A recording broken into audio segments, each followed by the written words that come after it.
নমস্কাৰ। আজি শৰতৰ ৰাস পূৰ্ণিমা আৰু মোৰ ফালৰ পৰা আপোনালোক সকলোলৈকে এই ৰাস পূৰ্ণিমাৰ আন্তৰিক শুভেচ্ছা জ্ঞাপন কৰিলোঁ।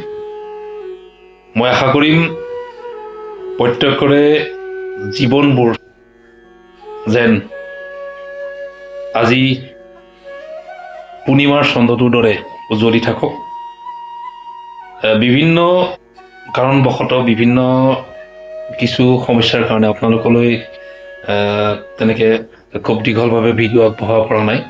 তথাপিও খুব সোনকালে আপোনালোকৰ মাজলৈ পুনৰ কিছু নতুন প্ৰচেষ্টাৰে ভিডিঅ' আগবঢ়াবলৈ চেষ্টা কৰিম আৰু শ্ৰীকৃষ্ণৰ মধুৰ বাঁহী সুৰে সকলোৰে মনবোৰ যেন আলোকিত কৰি তোলক তাৰে কামনাৰে সকলোলৈকে পুনৰবাৰ ৰাস পূৰ্ণিমাৰ অশেষ শুভকামনা জ্ঞাপন কৰি আজিলৈ এৰিছোঁ। ধন্যবাদ।